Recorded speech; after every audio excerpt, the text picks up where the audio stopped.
ओम शांति। 26 मई 2026 के ईश्वरीय मधुर महावाक्य हैं। सुनते हैं आज की बाबा की मधुर मुरली। बाबा ने कहा, मीठे बच्चे, सदा इसी खुशी में रहो कि स्वयं भगवान हमें टीचर बनकर पढ़ाते हैं। हम उनसे राजयोग सीख रहे हैं, प्रजा योग नहीं। प्रश्न है, इस पढ़ाई की खूबी कौन सी है? तुम्हें कब तक पुरुषार्थ करना है?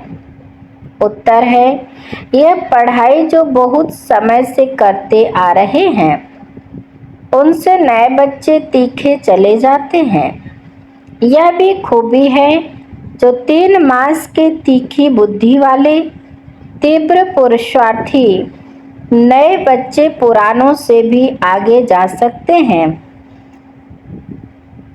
तुम्हें पुरुषार्थ तब तक करना है जब तक पूरे पास ना हो, कर्मातीत अवस्था ना हो, सब हिसाब किताब छूट ना जाए। ओम शांति। बच्चे कहाँ बैठे हैं?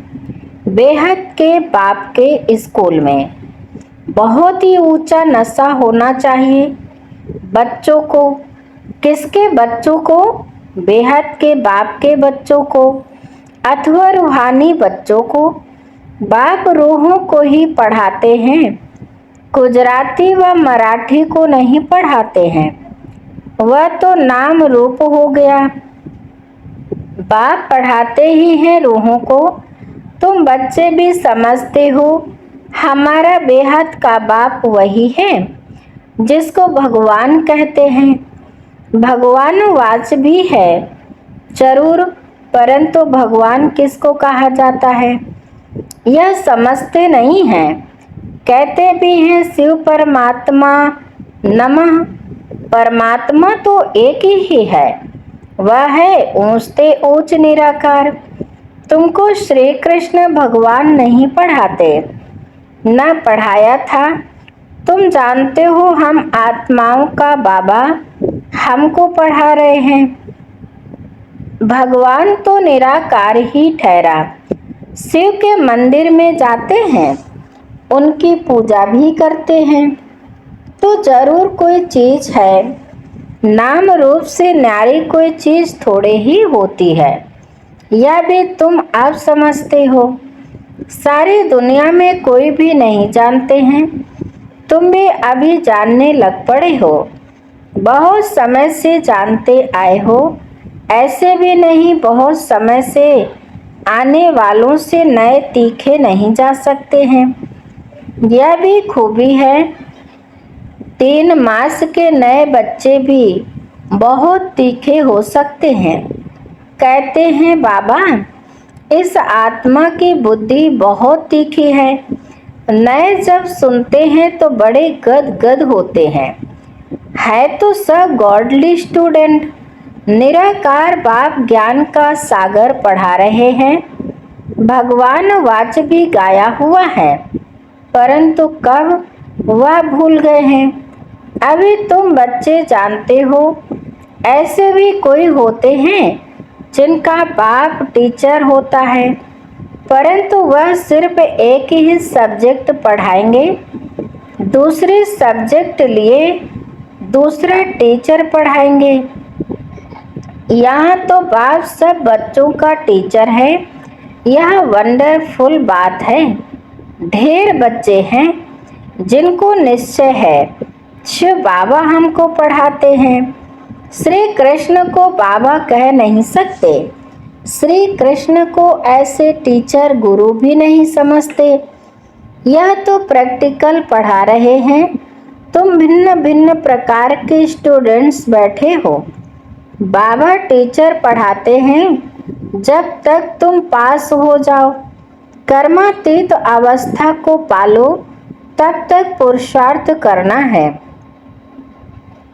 कर्मों के हिसाब किताब से छूटना है।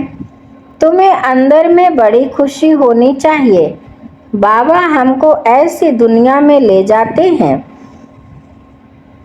और कोई ऐसे स्कूल होते नहीं जो बच्चे बैठे हों और समझे परम धाम निवासी बाबा आकर हमें पढ़ाएंगे। अभी तुम यहाँ बैठते हो तो समझते हो हमारा बेहद का बाबा हमको पढ़ाने के लिए आते हैं, तो अंदर में बड़ी खुशी होनी चाहिए। बाबा हमको राजयोग सिखा रहे हैं। यह प्रजा योग नहीं, यह है राजयोग। इस याद से ही बच्चों को खुशी का पारा चढ़ना चाहिए। कितना बड़ा इम्तहान है और तुम बैठे कितने साधारण हो। जैसे मुसलमान लोग बच्चों को दरी पर बैठ पढ़ाते हैं, तुम इस निश्चय से यहाँ आते हो। अब बाप के सम्मुख बैठे हो। बाबा भी कहते मैं ज्ञान का सागर हूँ, मैं कल्प कल्प आकर राजयोग सिखाता हूँ। श्री कृष्ण के 84 जन्म कहो, वह ब्रह्मा के 84 जन्म कहो, बात एक ही है। ब्रह्मा सो विष्णु श्री कृष्ण है। यह बुद्धि में अच्छी रीति धारण करना है। बाप के साथ बड़ा लव रहना चाहिए। हम आत्माएं उस बाप के बच्चे हैं। परमपिता परमात्मा आकर हमको पढ़ाते हैं। श्री कृष्ण तो हो न सके, ऐसे थोड़े ही श्री कृष्ण ने पढ़ाया होगा। ताज आदि उतार कर आया होगा। अब पढ़ाने वाला तो बुजुर्ग चाहिए।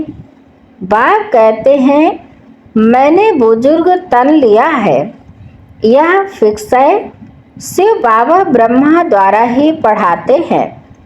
कहते भी हैं बरोबर परमपिता परमात्मा ब्रह्मा द्वारा स्थापना करते हैं। अब ब्रह्मा कहाँ से आया यह समझते नहीं हैं। बाप बैठ घड़ी घड़ी बच्चों को सुजाग करते हैं। माया फिर सुला देती है। अब तुम सम्मुख बैठे हो, समझते हो कि मैं तुम्हारा रूहानी बाप हूँ। मुझे जानते हो ना। गाते भी हैं परमपिता परमात्मा ज्ञान के सागर हैं। पतित पावन दुख हरता सुख करता है। श्री कृष्ण के लिए यह कभी नहीं कहेंगे सबको इकट्ठा तो पढ़ा नहीं सकते। मधुबन में मुरली चलती है, वह फिर सब सेंटर्स पर जाती है। तुम अभी सम्मुख हो, जानते हो कल पहले भी बाबा ने ऐसे पढ़ाया था। यही समय था जो पास्ट हो गया, वह फिर अभी प्रेजेंट होना है। भक्ति मार्ग की बातें तो अब छोड़ देनी है। अभी तुम्हारे ज्ञान से प्रीत पढ़ाने वाले से प्रीत है। कोई कोई जब टीचर से पढ़ते हैं तो उनको सौगात देते हैं। यह बाबा तो खुद ही सौगात देते हैं। यहाँ आकर साकार में बच्चों को देखते हैं। यह हमारे बच्चे हैं, यह भी बच्चों को ज्ञान है। सब 84 जन्म नहीं लेते हैं, कोई का एक जन्म, तो भी उसमें सुख दुख पास करेंगे। अभी तुम इन सब बातों को समझ गए हो। यह मनुष्य सृष्टि का सिजरा है। पहले नंबर में है ब्रह्मा सरस्वती आदि देव आदि देवी।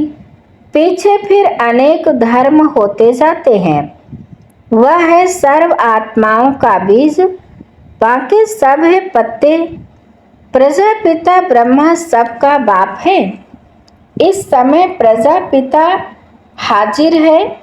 यह बैठ शूद्र से कन्वर्ट कर ब्राह्मण बनाते हैं। ऐसे कोई कर ना सके। बाप ही तुमको शूद्र से ब्राह्मण बनाए, फिर देवता बनाने लिए पढ़ा रहे हैं। यह है ही सहज रास योग की पढ़ाई। राजा जनक ने भी सेकंड में जीवन मुक्ति को पाया अर्थात स्वर्गवासी बन गया। मनुष्य गाते तो रहते हैं परंतु फिर भी समझा नहीं सकते। अब बाप कहते हैं, बच्चे देही अभिमानी बनो। तुम अशरीरी आए थे, फिर शरीर लेकर पाठ बजाया।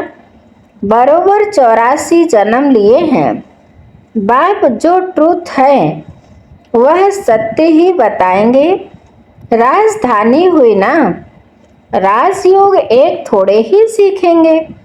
तुम सब अभी कांटों से फूल बन रहे हो। कांटा और फूल किसको कहते हैं यह भी अब तुम समझ रहे हो। यह है ही छिछी कांटों की दुनिया। हम 84 जन्मों का चक्र लगाए नर्कवासी हुए हैं। फिर से वर्ल्ड की हिस्ट्री ज्योग्राफी रिपीट करेंगे। हम फिर से जरूर स्वर्गवासी बनेंगे। कल्प कल्प हम बनते हैं। खड़ी खड़ी यह याद करना है और नॉलेज समझानी है। यह लक्ष्मी नारायण सूर्यवंशी थे। क्राइस्ट आया, उनके पहले बहुत थोड़े थे, राजधानी नहीं थे। अब बाप आकर सत्युगी राजधानी स्थापन करते हैं। स्थापना होती ही है संगम पर। अभी तुम्हारी बुद्धि में है कि यह है सच्चा सच्चा कुंभ का मेला। आत्माएं अनेक हैं, परमात्मा एक है। परमात्मा बाप बच्चों के पास आते हैं पावन बनाने। इसको ही संगम युग का कुंभ का मेला कहा जाता है। अभी तुमको ज्ञान का तीसरा नेत्र मिला है। बाप आकर स्वर्गवासी बनाते हैं। फिर नर्क पुरानी दुनिया का विनाश जरूर होना चाहिए। कल्प कल्प विनाश होता ही है। नई सो पुरानी, पुरानी सो नई होती है। यह तो जरूर होगा। नई को स्वर्ग, पुरानी को नर्क कहा जाता है।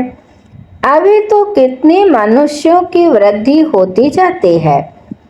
अनाज नहीं मिलता है तो समझते हैं हम बहुत अनाज पैदा करेंगे, परंतु बच्चे कितने पैदा होते रहते हैं। अनाज कहाँ से लाएंगे। अभी तुम बच्चों को यह खातरी है कि ये सारी पुरानी दुनिया खत्म होनी है। मनुष्यों को यह ज्ञान अच्छा भी लगता है, परंतु बुद्धि में कुछ भी बैठता नहीं है।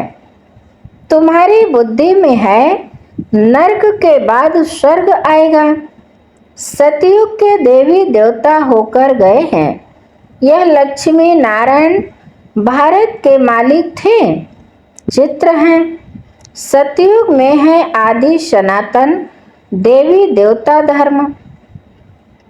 अभी अपने को देवता धर्म के कहलाते नहीं हैं, उसके बदले हिंदू कह देते हैं। बच्चे अच्छी तरह जानते हैं कि हम यह देवी देवता बन रहे हैं। बाबा हमको पढ़ा रहे हैं इन आर्गन्स द्वारा। बाबा कहते हैं, नहीं तो मैं तुमको पढ़ाऊं कैसे। आत्माओं को ही पढ़ाते हैं क्योंकि आत्मा में ही खाद पड़ती है। अभी तुमको सच्चा सोना बनना है। गोल्डन एज से सिल्वर एज में आए, अर्थात चांदी की खाद पड़ने से तुम चंद्रवंशी बन जाते हो। सतयुग में गोल्डन एज में थे, वही फिर नीचे उतरते हैं, फिर वृद्धि भी हो जाती है। अभी तुम्हारी बुद्धि में है हम गोल्डन सिल्वर कॉपर आयरन में 84 का चक्र लगाकर आए हैं। अनेक बार यह पार्ट बजाया है। इस पार्ट से कोई भी छूट नहीं सकता है। वो कहते हैं हमको मोक्ष चाहिए, लेकिन वास्तव में तंग तो तुमको होना चाहिए। 84 का चक्र तो तुमने लगाया है। मनुष्य तो समझते हैं आना और जाना होता ही रहता है, इनसे क्यों ना हम छूटे। परंतु या तो हो ना सके, गुरु लोग भी कह देते हैं तो मोक्ष को पाएंगे। ब्रह्म को याद करो तो ब्रह्म में लीन हो जाएंगे। अनेक मत मतांतर भारत में ही हैं और कोई खंड में इतने नहीं हैं। ढेर के ढेर मत हैं, एक न मिले दूसरे से। रिद्धि सिद्धि भी बहुत सीखते हैं, कोई केसर निकालते, कोई क्या। इसमें मनुष्य बहुत खुश होते हैं। यह तो है स्पिरिचुअल नॉलेज, तुम जानते हो। स्पिरिचुअल फादर है, हम आत्माओं का बाप। रूहानी बाबा रूहों से बात करते हैं, सत्यनारायण की कथा आकर सुनाते हैं। वह अमर कथा सुनाते हैं, जिससे अमर लोक का मालिक बनाते हैं, नर से नारायण बनाते हैं, फिर कौड़ी मिसल बन पड़ते हैं। अभी तुमको हीरे जैसा अनमोल जन्म मिला है, फिर कौड़ियों पिछाड़ी क्यों गंवाते हो। यह दुनिया ही बाकी कितने वर्ष होगी, कितने लड़ाई झगड़े होते रहते हैं, सब खत्म हो जाएंगे। मौत सामने खड़ा है, फिर इतने लाख करोड़ कौन बैठ खाएंगे। क्यों नहीं इनको सफल करना चाहिए। यह रूहानी कॉलेज खोलने से मनुष्य एवर हेल्दी वेल्दी हैप्पी बन जाते हैं। सो भी यह कंबाइंड है, हॉस्पिटल और यूनिवर्सिटी। हेल्थ वेल्थ हैप्पीनेस तो है ही, बरोबर योग से आयु भी बड़ी मिलती है। कितने तुम हेल्दी बनते हो, फिर कारून का खजाना भी मिलता है। अल्लाह अव्वल दिन का नाटक दिखाते हैं ना। तुम जानते हो अल्लाह जो आदि सनातन देवी देवता धर्म स्थापन करते हैं, उसमें बहुत सुख है, नाम ही है स्वर्ग। तुम शांति धाम के रहवासी थे, फिर तुम पहले पहले सुखधाम में आए, फिर 84 जन्म लेते नीचे गिरते आए हो। कल्प कल्प हम तुम बच्चों को ऐसे बैठ समझाते हैं, तुम अपने जन्मों को नहीं जानते हो। मैं तुमको बताता हूँ, तुमने 84 जन्म लिए हैं। यह चोला पतित है, आत्मा भी तमो प्रधान हो गई है। बाबा राइट कहते हैं, बाबा कभी रॉन्ग कहेंगे नहीं, वह है ही ट्रुथ। सतयुग है ही वाइसलेस वर्ल्ड, राइटियस दुनिया है, फिर रावण अनराइटियस बनाते हैं। यह है ही झूठ खंड, गाते भी है झूठी माया झूठी काया, झूठा जग संसार। कौन सा संसार, यह सारा पुराना संसार झूठा है। सतयुग में सच्चा संसार था, दुनिया एक ही है, दो दुनिया नहीं है। नई दुनिया से फिर पुरानी होती है। नए मकान पुराने मकान में फर्क तो होता है। नया बनकर तैयार होता है तो समझते नए में बैठेंगे। यहाँ भी बच्चों के लिए नया मकान बनाते हैं। बहुत बच्चे होते जाएंगे, तुम बच्चों को तो बहुत खुशी होनी चाहिए। बाप कहते हैं, मुझ ज्ञान सागर के बच्चे सब काम चिता पर बैठ विचारे एकदम जल गए हैं। अब फिर उनको ज्ञान चिता पर बिठाते हैं। ज्ञान चिता पर बिठाए स्वर्ग का मालिक बनाते हैं। कान चिता पर बैठने से बिल्कुल ही काले बन गए हैं। श्री कृष्ण को श्याम सुंदर नाम दिया है। परंतु अर्थ कोई समझ नहीं सकते। अब तुम क्या से क्या बनते हो? बाप कौड़ी से हीरे मिसल बनाते हैं, तो फिर इतना अटेंशन देना चाहिए। बाप को याद करना चाहिए। याद से ही तुम स्वर्ग के मालिक बनेंगे। अच्छा, बाप दादा बच्चों से नमस्ते करते हैं। मीठे मीठे सिकिलदे बच्चों प्रति माता पिता बाप दादा का याद प्यार और गुड मॉर्निंग। रूहानी बाप के रूहानी बच्चों को नमस्ते। हम रूहानी बच्चों की रूहानी माता पिता बाप दादा को याद प्यार और गुड मॉर्निंग, नमस्ते नमस्ते नमस्ते। शुक्रिया बाप दादा।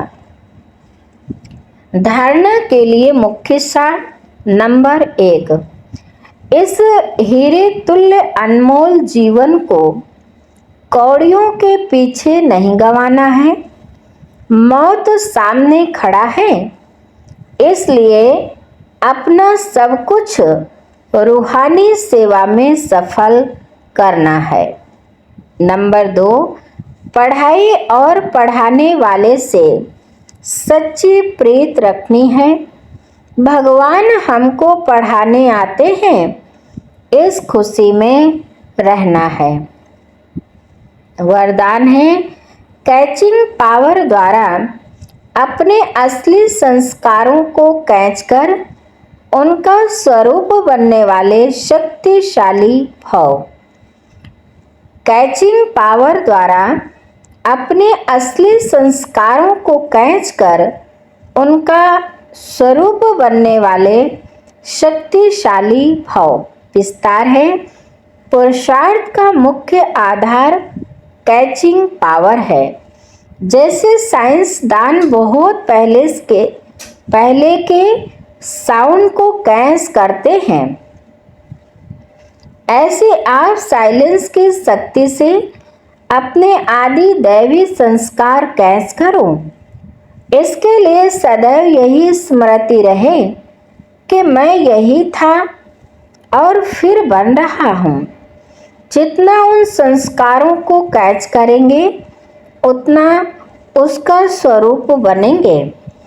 5000 वर्ष की बात इतनी स्पष्ट अनुभव में आए जैसे कल की बात है। अपनी स्मृति को इतना श्रेष्ठ और स्पष्ट बनाओ, तब शक्तिशाली बनेंगे। स्लोगन है, ब्राह्मण जीवन का श्वास खुशी है। शरीर भल चला जाए लेकिन खुशी ना जाए। ब्राह्मण जीवन का श्वास खुशी है।